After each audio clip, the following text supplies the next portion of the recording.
Time एक petition होना चाहिए जिसमें हम लोगों को ऐसे कह दे कि रोमन रेंस थारा बाप है, रोमन रेंस थारा बाप है। हमको वो बाप को शिफ्ट करके ट्रिपल एच को बनाना चाहिए। That should be the case right now. जिस तरह से रॉ हुई है, bro he is the daddy.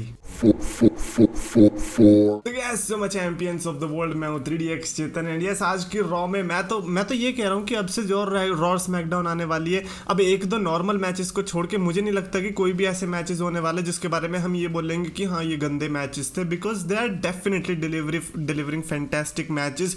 Why? Because पहली बात तो टॉप टियर टैलेंट्स है WWE के पास एंड जो वो चीज़ नहीं कर पा रहे थे एंड दैट इज रिंग में जो अपने टाइम के अकॉर्डिंग नहीं लड़ रहे थे वो अब लड़ते हुए दिखाई दे रहे हैं। जो फालतू के सेगमेंट्स थे वो अब कट ऑफ हो चुके हैं एंड आज की रॉ से तो ये कंफर्म्ड हो ही चुका है कि जो मैचेस होंगे फिर चाहे मिड कार्ड हो या फिर लोअर कार्ड हो, उन सबको अच्छे से टाइम मिलने वाला है। तो स्टार्टिंग करते भाई, इन्होंने जो स्टार्टिंग ही रॉ की करी थी वो ब्रॉल से करी थी विद रिडल एंड रॉलिंस का, जो कि बैक स्टेज में लड़ रहे थे एंड क्राउड में आके लड़ने लगे। It was pretty much chaotic moment starting से एंड आई थिंक रॉलिंस को शायद से घर जल्दी जाना होगा, इसीलिए रॉ की स्टार्टिंग में ये सेगमेंट रख दिया। उसके बाद सेथ रॉलिंस एंड रिडल का ऐसा हमें कुछ देखने को मिला ही नहीं। तो आई एम जस्ट सेइंग कि रिडल एंड रॉलिंस की राइवलरी क्या है ये, लाइक उनकी राइवलरी सिर्फ यही है कि या तो मैचेस के बीच में आके कहीं ब्रॉल कर देना शुरू, शो के शुरू होते ही ब्रॉल कर देना, मैच खत्म होने के बाद ब्रॉल कर देना। इनका बैक स्टेज ब्रॉल जो होती थी ना, stipulation backlot brawl something like that, वो वाली स्टिपुलेशन के साथ इनको देना चाहिए।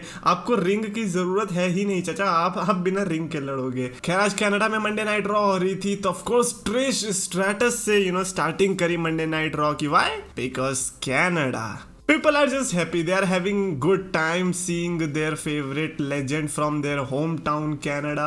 Trish Stratus is there, basically थोड़ा बहुत टीज कर रही है कि क्या पता मैं लड़ूं दोबारा से। well it doesn't matter, आप लड़ो या ना लड़ो, who cares। आज कनाडा में हो रही है, रोज कनाडा में नहीं होने वाली है, आपका मूड डेफिनेटली चेंज हो जाएगा। बट देन थैंकफुली कंट्रोल जो कि बेली की फैक्शन है वो आके इंटरप्ट करती है एंड देन सर्कमस्टांस ऐसा बन जाता है, ऐसा लगता है कि बेली की टीम के पास ज्यादा पावर है, बट देन पावर हो जाती है ट्रिश स्ट्रैटस के पास, क्योंकि जब Alexa bliss and Bianca बेलेर and Aska आती है तो वो 4 हो जाते हैं, वो बेचारी 3 ही रहती है। एंड आई लाइक हाउ किस तरह ट्रिश स्ट्रैटस ने फोर्स हॉर्स वुमेन वाली जो फिंगर्स थी उसका साइन पॉइंट किया था बेली को, दैट वाज ग्रेट।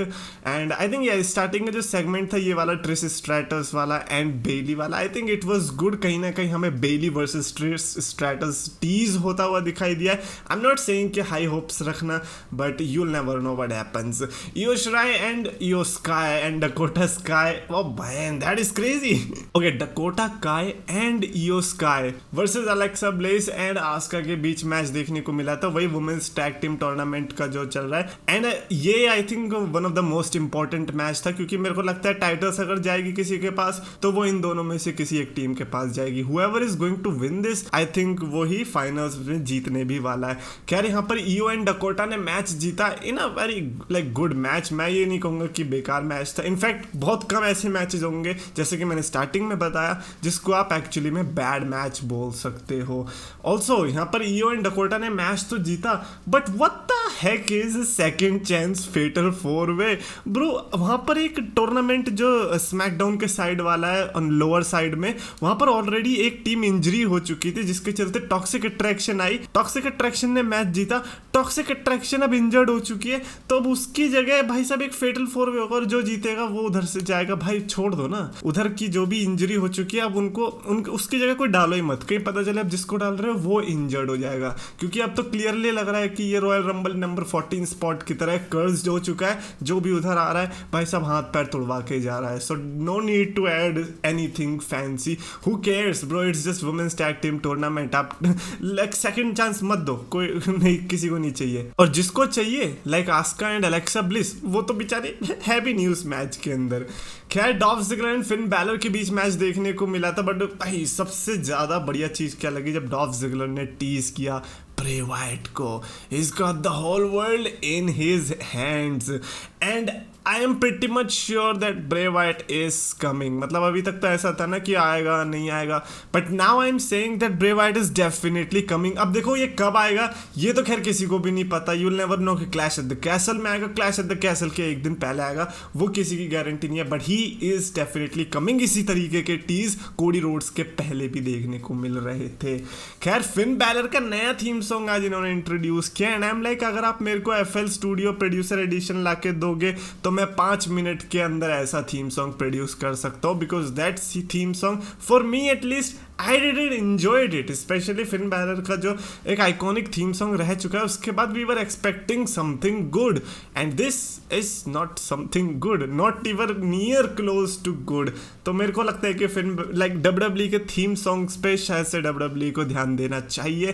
बिकॉज आने वाले सुपरस्टार्स के पास आइकॉनिक थीम सॉन्ग्स नहीं होने वाले और ये बहुत सैड पार्ट है. खैर फिन बैलर ने यहाँ पर मैच जीता again in an interesting match, और उससे ज़्यादा तो क्या ही कह सकते हैं. डॉल्फ जिगलर वेटरन की बेइज्जती कर दी थी. आई थिंक यहाँ से डेमन प्रीस्ट को ये कॉन्फिडेंस मिला होगा कि हाँ चलो आज हमारी फैक्शंस जीत रही है, क्योंकि मेन इवेंट उन्हीं से रिलेटेड था. चैट गेबल एंड ओटिस का प्रोमो देखने को मिला. चैट गेबल ने जो है चैलेंज दिया था एंड चैलेंज को एक्सेप्ट किसने किया? केविन ओवेंस ने. Why? Because Canada. And Kevin Owens आज ये पुराना केविन ओवेंस था, ये जो नया रिसेंट में केविन ओवेंस है वो थोड़ी था. आप उनके बिहेवियर में देख सकते थे वो चेंज, आप उनके अटायर में देख सकते थे.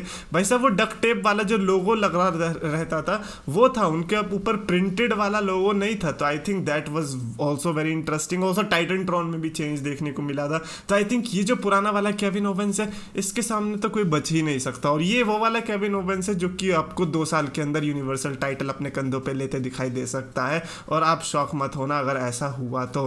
खैर यहाँ पर केओ एंड गेबल का मेरे को लगा आई थिंक जो इतने सारे अच्छे मैचेस हो रहे थे उसमें थोड़ा सा ज़्यादा अच्छा अगर कोई हो गया तो आई थिंक वो Gable versus Otis, Gable versus Owens वाला मैच ही था. केओ ने ऑफ कोर्स गेबल को यहाँ पर हरा दिया because you know Canada. And then crowd जो है सैमी ज़ेन चिल्लाने लग गई थी जब ओटिस भी अटैक करने लगे थे केविन ओवेंस को.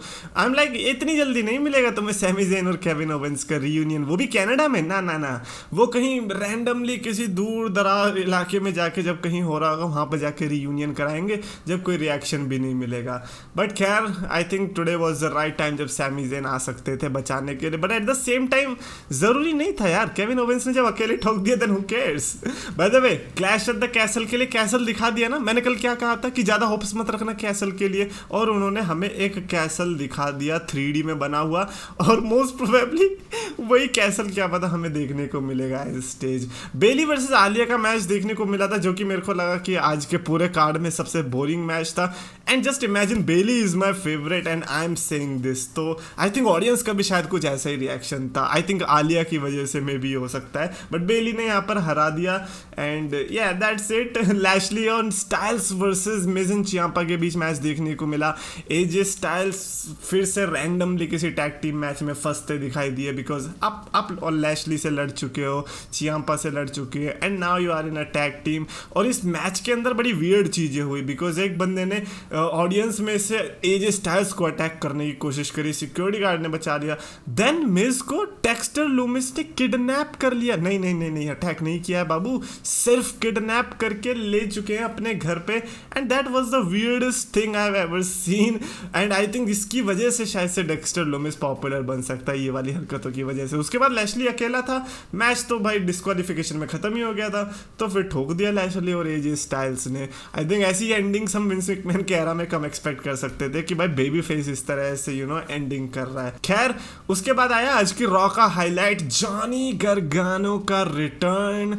डेब्यू कह सकता हूँ मैं, आई डोंट नो, मेरा डेब्यू कहने का ही मन है बिकॉज जो पहले रॉ में उनका डेब्यू हो चुका है उसको लेट्स जस्ट से कंसीडर ना ही करे तो ज़्यादा अच्छा है. आज का डेब्यू लाइक उससे तो बढ़िया ही था. सबसे पहली बात, थीम सॉन्ग नहीं बदला, थैंक गॉड. चियाम्पा के थीम सॉन्ग की तो ऐसी की तैसी कर रखी है, बट गार्गानो का थीम सॉन्ग बच गया है.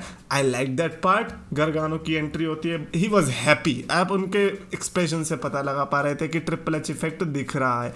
क्राउड वॉज हैप्पी टू, और वो भी सोचो जो उनका होम टाउन था वहां पे रॉ हुई थी 1-2 हफ्ते पहले, वहां पर रिटर्न नहीं हुआ, लेकिन आज हुआ है, लेकिन फिर भी इतना अच्छा रिएक्शन मिल गया, और क्या चाहिए। बट देन सबसे अच्छा मोमेंट तब लगा जब थियोरी ने इंटरप्ट किया, because you know the way right, the way faction हुआ करती थी जिसमें गरगानो और थियोरी एक साथ थे। तो आज थियोरी का कॉकी एटीट्यूड देखने को मिला। ही वाज लाइक कि यार अब मैंने जिस तरह से money in the bank briefcase जीत रखा है, चैंपियन भी बनने वाला हूं, तो आई थिंक अब मैं एक वेटरन हूं और तुम एक रुकी हो। That is this stupidiest thing you can say. I am a big theory fan, but अगर आप ऐसी हरकतें करोगे तो फिर किसी को भी बुरा लगेगा। और उससे बड़ी बात यार, तुम क्या कह रहे हो जॉनी गरगानो को, उनको बेसिकली हाई फाइव लेनी थी, लेकिन हाई फाइव की जगह हुआ क्या, थियोरी खड़े होकर चिल्ला रहा है hit me with it Johnny, hit me with it Johnny, और मार दिया उसने किक। और क्या चाहिए भाई, जब तुम ऐसे जॉनी गरगानो को बोलोगे तो ऑफ कोर्स एक सुपर किक ही पड़ने वाली है। लोग खुश हो गए, लोग कह रहे कि चलो भाई बढ़िया है। एंड पीपल आर स्पेकुलेटिंग कि शायद से गरगानो के पास यहाँ पे ब्रीफ केस आ सकता है। I personally don't think so now, considering the relationship between Gargano and triple H, yes there are chances, but triple H is not stupid कि ऐसे ही मुंह उठा के ब्रीफ केस चेंज करवा देगा। हो भी सकता है यार, अबे डर लग रहा है यार। एक तो थ्योरी का फैन बनना मुझे तो लगता है कि सबसे गलत डिसीजन था क्या भाई साहब, जब से थ्योरी का फैन बनाओ सब कुछ उल्टा ही हो रहा है। खैर गरगानो आ गया, अब उससे ज़्यादा तो और क्या खुशी हो सकती थी।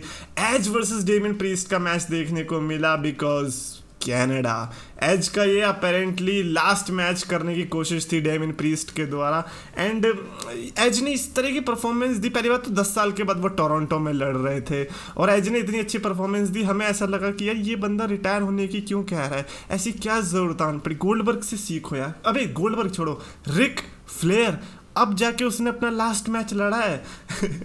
क्या I am just joking, I know कि एज की कंडीशन अलग है। एज ने यहाँ पे डेमियन प्रीस्ट को एक इनक्रेडिबल मेन इवेंट में हराया, तो उसके बाद जो हुआ, एज ने अपने पैर पे कुल्हाड़ी मारी, डेमियन प्रीस्ट को मारने चले गए मैच खत्म होने के बाद। अरे भाई उधर रिया रिप्ली आएगी, फिन बैलर आएगा, जो कि हुआ भी, रिया रिप्ली ने तो लो ब्लो ही मार दी। तो उसके बाद तो एज के ऊपर नंबर गेम भारी पड़ गया। थैंकफुली बेथ फिनिक्स वहीं पर थी और चेयर लेके आ गई मारने के लिए, तो इसीलिए एज बच गए अपने वाइफ के वजह से। And I think that was the perfect time जब रैंडी ओर्टन अपना रिटर्न कर सकते थे और बेथ फिनिक्स को आरक्यू मार सकते थे, बट नहीं यार, बेथ फिनिक्स और एज से सेगमेंट खत्म हुआ। एंड आई थिंक रॉ खत्म होने के बाद एज ने ये भी बताया कि नेक्स्ट ईयर मोस्ट प्रोबेबली उनका लास्ट मैच यहाँ पे देखने को मिलेगा, क्योंकि उन्होंने कहा कि टोरंटो में हर अगस्त में आती है डब्ल्यूडब्ल्यूई, तो नेक्स्ट ईयर जब आएगी तो वो उनका फेयरवेल होगा। तो इसीलिए 1 साल और है, हम लोगों को एज को जितना एंजॉय कर सकते हैं कर लो, यानी कि 2-3 मैचेस, बिकॉज देखो यार 1 साल के अंदर 2-3 मैचेस ही देते हैं एज, और ऐसे में अगर 2-3 मैच भी बढ़िया बढ़िया मिल गए तो और क्या चाहिए। I think Edge versus Lesnar, Edge versus John Cena, I think ये 2 तो ऐसे मैचेस है जो कि डेफिनेटली चाहिए ही चाहिए। एनीवेज आज की रॉ की अगर मेरे को रेट करना होगा तो आई थिंक मैं 4 आउट ऑफ 5 स्टार की रेटिंग दे सकता हूँ, because matches were definitely interesting and ऐसा लगा कि हाँ जो मैं चीज़ देख रहा हूँ इनका कुछ तो पॉइंट है। It was not some useless matches with some stupid headlocks. Anyways that's it for this video. Definitely comments में लिखकर बताना अपने थॉट्स रिगार्डिंग एनीथिंग, और अगर आपको वीडियो पसंद है तो प्लीज लाइक और शेयर करो, चैनल सब्सक्राइब करो।